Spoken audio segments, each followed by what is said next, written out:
అందరికీ నమస్కారం. ఈరోజు మీ అందరికీ నేను వినిపించబోయే కథ అనాథ ప్రేత సంస్కారం.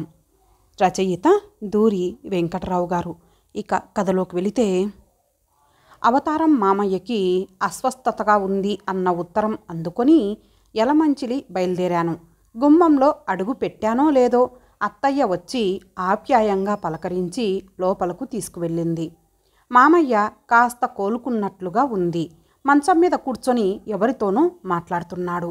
నన్ను చూసి చిరునవ్వు నవ్వి కుశల ప్రశ్నలు వేశాడు. ఆ మాట ఈ మాట అయ్యాక అతడి ఆరోగ్యం గురించి అడిగాను. బ్లడ్ ప్రెషర్ ఎక్కువగా ఉందట. మందులు పనిచేయాలంటే తినే పదార్థాల్లో ఉప్పు బాగా తగ్గించాలన్నాడు డాక్టరు. సమాధానంగా అత్తయ్యే అంది. అవతారం మామయ్యని చూస్తే నాకు జాలి వేసింది. పప్పులో ఆవకాయ పచ్చడి ఉంటే తప్ప అతగాడికి ముద్ద దిగదు. పులుసు కూర విధిగా ఉండాలి. మరిప్పుడు జిహ్వను ఎలా అదుపులో ఉంచుకుంటాడో. మామయ్యకు నిమ్మలంగా ఉండటంతో మరునాడు సంచి సర్దుకున్నాను. అయితే మరో 4 రోజులు ఉండమని అత్తయ్య ఒత్తిడి చేయడంతో ఆవిడ మాట కాదనలేక ప్రయాణం వాయిదా వేసుకున్నాను. చిన్నప్పుడెప్పుడో ఓ మారు ఆ ఊరు వెళ్ళినట్లు గుర్తు. మళ్ళీ ఇన్నేళ్లకి పరిచయస్తులెవరూ లేకపోవడంతో విసుగుగా ఉంది. కాలం నత్తనడక నడుస్తోంది. పొద్దస్తమానము ఇంట్లో కూర్చోలేక గడప దాటాను. సాయంత్రం 5 అవుతోంది. శీతాకాలపు పొద్దులో సూర్యుడు వడివడిగా పడమటి కొండల వైపు నడక సాగిస్తున్నాడు. రోడ్డు వారన ఉన్న చిన్న హోటల్లో టీ తాగి డబ్బుల కోసం జేబులోకి చేయి పోనిచ్చాను. అంతలో 4 వ్యక్తులు నా దగ్గరకొచ్చి, అనాథ ప్రేతకి దహన సంస్కారాలు చేయాలనుకుంటున్నాం, మీకు తోచిన సహాయం చేయండి అంటూ రహదారి పక్కన పడుకున్న శవాన్ని చూపించారు. హోటల్ వాడిచ్చిన చిల్లర వాళ్ళు పట్టుకొచ్చిన పల్లెంలో పడేసి రోడ్డెక్కాను. అప్రయత్నంగా నా దృష్టి మృతదేహం మీద పడింది. నా గుండె జల్లుమంది. నవనాడులు స్తంభించిపోయాయి. కళ్ళు నులుముకొని దీక్షగా చూశాను. రామం మాస్టారు ఈ లోకంతో నాకిక సంబంధం లేదన్నట్లు ప్రశాంతంగా నిద్రపోతున్నారు. ఆయన చుట్టూ అర్ధలు పావలాలు చల్లాచెదురుగా పడున్నాయి. రామం మాస్టారు నేను కలిసి 7 ఏండ్లు పనిచేశాం. నాకు తెలిసినంతవరకు మరి ఇక్కడికి ఎందుకు వచ్చినట్లు? ఈ దిక్కుమాలిన చావేమిటి? విషయం ఆరా తీశాను. బస్సులో గుండెపోటొచ్చి గుడ్లు తేలవేస్తూ ఉంటే హాస్పిటల్లో చేర్పించమని చెప్పి కండక్టరు ఇవన్నీ ఇక్కడ దింపేశాడు. మేము డాక్టర్ దగ్గరకు తీసుకెళ్దామని అనుకుంటూ ఉండగానే శ్వాస ఆగిపోయింది. ఇతని సంబంధీకులు ఎవరైనా వస్తారేమోనని ఇంతవరకు ఎదురు చూశాం. ఎవరూ రాకపోవడంతో మేమే అంత్యక్రియలు జరిపించాలని నిర్ణయించుకున్నాం. మీకు గాని ఈయన తెలుసా అని అడిగారు అక్కడున్న వాళ్ళు. నా పెదవులు విడలేదు. మాస్టారి ముఖం చూస్తూ ఉంటే గతం కళ్ళ ముందు మెదిలింది. వేసవి సెలవుల అనంతరం స్కూళ్ళు తెరిచారు. బదిలీల మీద ఉపాధ్యాయులు తలో చోటు నుండి వచ్చి మా బడిలో చేరారు. నాకు లాంగ్ స్టాండింగ్ కానందున బదిలీ ప్రసక్తి రాలేదు. కొత్తగా చేరిన ఉపాధ్యాయుల మనస్తత్వాల్ని అవగాహన చేసుకునేందుకు ప్రయత్నిస్తున్నాను. విరామ సమయంలో ఉపాధ్యాయులంతా స్టాఫ్ రూమ్లో చేరి పిచ్చాపాటి మాట్లాడుకుంటున్నారు. ఒకరి గురించి మరొకరు తెలుసుకునేందుకు ప్రయత్నిస్తున్నారు. కాంపోజిషన్లు దిద్దుతూ ఓ చెవి అటు పారేశాను. మీరు ఫ్యామిలీని ఎప్పుడు తీసుకొస్తారు? శేషాచలం మాస్టారి ప్రశ్నకు మాస్టారి ముఖం క్యారెట్ దుంపలా మారిపోయింది. భృకుటి ముడిచి నా కుటుంబ విషయాలు మీకు అనవసరం అంటూ మండిపడ్డారు. అనూహ్యమైన అతని సమాధానానికి దెబ్బతిన్నట్లయిపోయారు శేషాచలం మాస్టారు. రామం మాస్టారు మా అందరిలో పెద్దవాడవటం చేత ఆయన ఏమన్నా సర్దుకుపోయే వాళ్ళమే తప్ప ఘర్షణకు దిగేవాళ్ళం కాదు. అయితే ఆయన మనస్తత్వం మాకెంతో వింతగా ఉండేది. ఆయన అలవాట్లు చాలా చిత్రంగా ఉండేవి. బడికి వచ్చేటప్పుడు స్టీల్ ఫ్లాస్కుతో కాఫీ తెచ్చుకొని అందరి ముందు కప్పులోకి వంచుకొని తాగేవారు.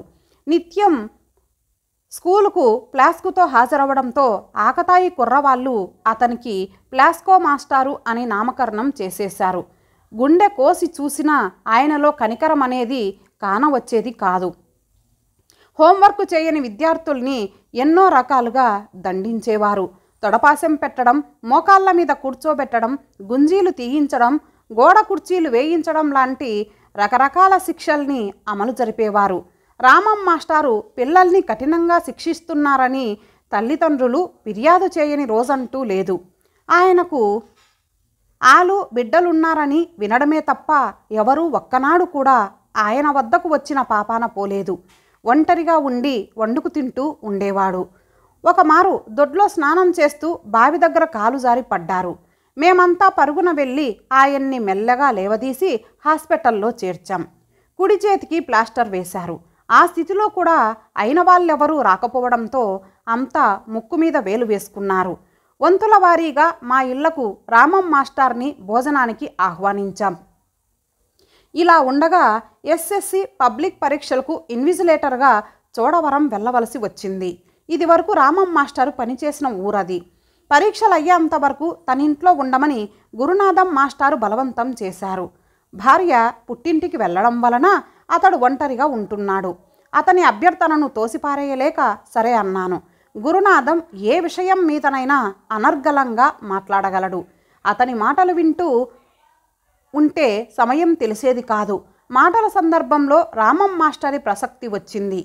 ఇది వరకు రామం మాస్టారు ఇక్కడ పనిచేశారు కదూ అడిగాను ఉండబట్టలేక. అవును, 10 సంవత్సరాలు పనిచేశారు. ఇప్పుడు ఎలా ఉన్నారు? ఎదురు ప్రశ్న వేశాడు గురునాథం. అతడి కంఠంలో ఆదుర్ద వ్యక్తమవుతోంది. బాగానే ఉన్నారు. ఈ మధ్య నూతిగట్టు మీద జారిపడటంతో కుడి చేయి విరిగింది. పాపం పెళ్ళాం పిల్లలు ఉండి ఒంటరి జీవితం గడపవలసి వస్తోంది. సానుభూతి కురిపించాడు గురునాథం. నాలో ఉత్సుకత పెరిగింది. అతడి ద్వారా రామం మాస్టారి గురించి మరిన్ని వివరాలు సేకరించాలి అనిపించింది. అయితే నేను నోరెత్తవలసిన పని లేకుండానే అతడు చెప్పుకుపోతున్నాడు. శ్రోతనయ్యాను నేను. రామం మాస్టారు భార్యాబిడ్డల్ని తీసుకొచ్చారన్న వార్త క్షణాల మీద ఊరంతా పాకింది. ఆయనకు పెళ్ళై 3 ఏళ్లైనా కుటుంబాన్ని తీసుకురావడం ఇదే ప్రథమం. మాస్టారి శ్రీమతిని చూసేందుకు అమ్మలక్కలు పోగయ్యారు. ఎర్రని శరీరఛాయ, గుండ్రటి ముఖం, కాటుక దిద్దిన కళ్ళు, చక్కని పలువరస, సన్నటి నడుము, నల్లగా తుమ్మెదల నిగనిగలాడే వంకుల జుట్టు, ఆకాశపు కలర్ పాలిస్టర్ చీర, మ్యాచింగ్ బ్లౌజ్లో దేవకాంతలా కనిపించిందామె. ఇంత అందాల రాసి రామం మాస్టారి భార్య అంటే ఎవరూ నమ్మరు. అందరితో ఎంతో కలుపుగోలుతనంగా మాట్లాడుతూ వారి మెప్పును పొందింది. నిమిషాల మీద వారి స్నేహాన్ని చూరగన్నది అలివేణి. నెలసరి సరుకులు పట్టుకొచ్చి స్టోర్ రూంలో ఉంచి తాళం పెడుతున్న భర్తను చూసి తొలిసారిగా విస్తుపోయింది అలివేణి. ఆయన మనస్తత్వం ఆమెకు అయోమయంగా తోచింది. ఏ రోజుకు ఆ రోజు కాఫీ, పంచదార, పప్పులు చిన్న చిన్న పొట్లాలు కట్టి ఆమెకిచ్చేవాడు. మగడి ప్రవర్తనకు దిగ్భ్రమ చెందింది ఆమె. ఆమె ఆశ్చర్యపోవడం చూసి మన సంసారం దుబారా కాకుండా ఉండాలని నేను ఇలా నీకు సరుకులు తూచి ఇస్తున్నాను. వాటితోనే దినం గడుపుకోవాలి అన్నారు రామం మాస్టారు. ఏమిటి మనిషి?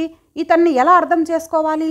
ఇంట్లో సరుకులు వాడుకోవటానికి కూడా ఇల్లాలికి స్వేచ్ఛ లేదా? తను దుబారా చేస్తానని ఎందుకనుకుంటున్నాడు?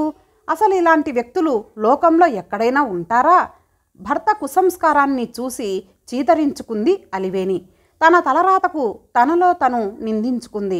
రామం మాస్టారు బడిలో ఖాళీ దొరికితే చాలు ఓ మారు ఇంటికెళ్ళి వస్తూ ఉండేవారు.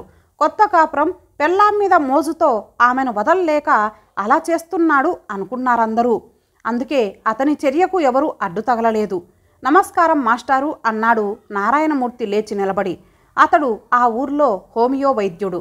చంటివాడికి కడుపులో నొప్పిగా ఉందని కబురు చేస్తే వచ్చాడు. అప్పుడే బడి నుండి వచ్చిన రామం మాస్టారు అతడి వంక మింగేసినట్లు చూసి సమాధానం ఇవ్వకుండా లోపలకు నడిచారు.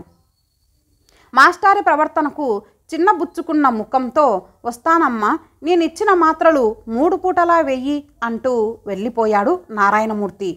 చూడు అలివేణి, భర్తగా నేను ఈ రోజు నుండి నీకు కొన్ని ఆంక్షలు విధిస్తున్నాను. వాటికి లోబడి నువ్వు మెలగాలి. భార్య వంక అనుమానంగా చూస్తూ అన్నాడు రామం మాస్టారు. ఆంక్షలా? దేనికి? నేనిప్పుడేం పని చేశానని? బాబుకి ఒంట్లో బాగోలేకపోతే వైద్యుణ్ణి పిలిచాను. ఇందులో నేను చేసిన నేరమేమిటో నాకు అర్థం కావడం లేదు అసహనంగా పలికింది అలివేణి. పరాయి మగవాళ్లతో నువ్వు మాట్లాడకూడదు. నా ఆజ్ఞ లేకుండా గడప దాటడానికి వీల్లేదు. స్వతంత్రించి నువ్వు ఏ పని చెయ్యకూడదు అంటూ అక్కడ నుండి వెళ్ళిపోయారు రామం మాస్టారు. భర్త అభీష్టం మేరకు వ్యక్తిత్వాన్ని చంపుకుంటూ రోజులు నెట్టుకొస్తోంది అలివేణి. ఏదో ఒకరోజు అతను మారకపోతాడా అనుకొని ఆ శుభగడియ కోసం ఎదురు చూడసాగింది. రాను రాను పెనిమిటి ప్రవర్తన శృతిమించి రాగాన పడటంతో ఆమె బతుకు మరీ భారమైపోయింది. భార్యా రూపవతి శత్రుహు అని తలచిన రామం మాస్టారు అర్ధాంగి మీద అనుమానంతో బయటకు వెళ్ళేటప్పుడు వీధి తలుపు తాళం వేయడం మొదలుపెట్టాడు. ఇదేం పని అని అలివేణి నోరు మెదిపితే చేయి చేసుకోసాగాడు.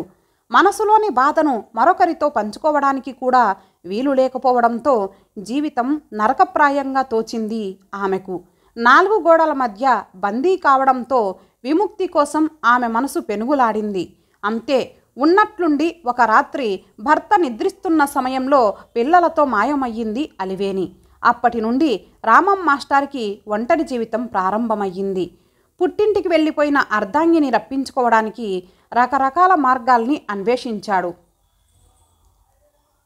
కొండవాళ్లను ఆశ్రయించాడు, కొండదేవరను ఆరాధించాడు, జ్యోతిష్కులను సంప్రదించాడు, గ్రహశాంతులు జరిపించాడు, గుడులు గోపురాలు దర్శించాడు, తలనీలాలు సమర్పించుకున్నాడు, డబ్బును మంచినీళ్ళలా ఖర్చు చేశాడు.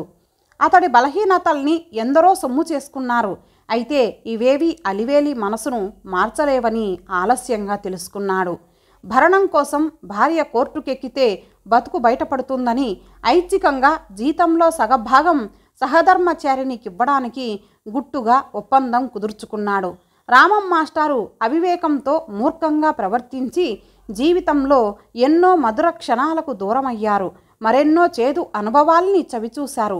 అవన్నీ అతని గుండెను బండగా మార్చేశాయి. అతడిలో జాలి, కరుణ, క్షమ లాంటివి పూర్తిగా మృగ్యమైపోయాయి. అందుకే పిల్లల్ని అంత కఠినంగా శిక్షించగలుగుతున్నారేమో. కొన్నాళ్లకు ఆ ఊరు నుండి నాకు బదిలీ అవడంతో దాదాపు ఆయన గురించి పూర్తిగా మరచిపోయాను. తిరిగి ఇన్ని సంవత్సరాల తర్వాత అతడిని ఈ స్థితిలో చూడటంతో నా మనసు నిశ్శబ్దంగా రోధించింది.